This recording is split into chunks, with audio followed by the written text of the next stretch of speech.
In today's video, I'm going to share with you a store that you may find a little bit silly, but in my opinion, it's an amazing idea and there's a lot of numbers to back up my opinion as well. Let's not waste any time. Let's get right into it. The store is called Flat Face Fingerboards, and here is going to be an incredible example of one of the best ways for you to create a business, especially an e-commerce business, and that's by niching down and finding really interesting pockets of people that are very passionate and that are willing to spend some money and that you have a big competitive advantage with. For example, this store right here, what you see, they sell fingerboards, which is basically little skateboards for your fingers. That's what they're actually called. A lot of people know them as tack decks, but that's actually a brand of fingerboards. That's like the most common one. So a little bit of fingerboarding education right there for you. But basically what they sell are these miniature skateboards that you can use for your fingers, and they make them really well, right? They make them out of wood, and then they also sell obstacles. And as you see, this is a high average order value niche, right? Like some of these obstacles, keep in mind, they're small. They're like, for fingerboarding, they're like $50. And some of the small decks are the same prices as real skateboards, as full-size skateboards. Yet the material cost is like 10 times smaller and cheaper. So this is estimating 100K to 5 million in annual revenue. Last I heard, they were doing like 2 to 3 million a year. And keep in mind, they don't spend any money on advertising. So they don't run any sort of ads. The way that they get their traffic is from their brand name. So I've known about this brand for a long time. I used to be really into fingerboarding back in middle school. And if I had one right now, I would use it every day as well. But the founder of this brand, his name is Mike Schneider,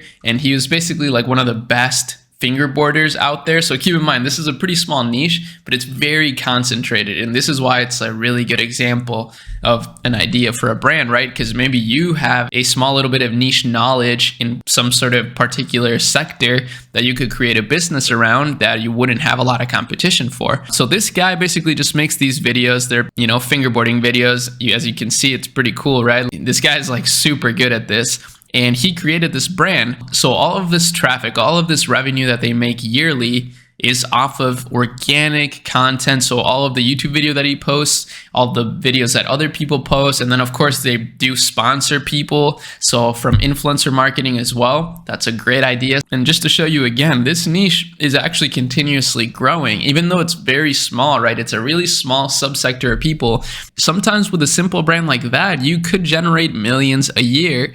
And, over a 10-year span, that's 10, 20, 30 million. And that's a pretty great business, right? So I guess the point of this video is to show you that sometimes you really don't need to solve world hunger out here in order to create a successful business. In fact, even small groups of people can be very powerful to target, especially if you know their problems really well, you know how to talk to them really well, right? Because you're a part of this niche, then you're going to be able to have a huge competitive advantage and build a business like this pretty easily. I mean, obviously every business takes effort. But the way I think of it is that this way you're not really fighting an uphill battle. You're actually going with the current, right? Because there's not a lot of people doing this. So it does pay to be unique. It does pay to have a competitive edge in business. And remember, business is kind of a sport. So any unfair advantage that you can find, I think you got to exploit. That's at least my philosophy. And really, that's a big reason why I started an agency a little while back, is because I realized that I have all this knowledge that I can leverage for other brands, and I can actually get involved in brands through that, instead of having to build them from scratch every single time. And I would love to run ads for Flat Face Fingerboard. I got a lot of relevant knowledge for this niche in particular, and I could think of some really solid advertising strategies here to really blow this up. So maybe I'll reach out to this guy. But anyways, that's about it. I'm just rambling at this point. But yeah, hope you guys have an amazing rest of your day, and I'll see you in the next video. Peace.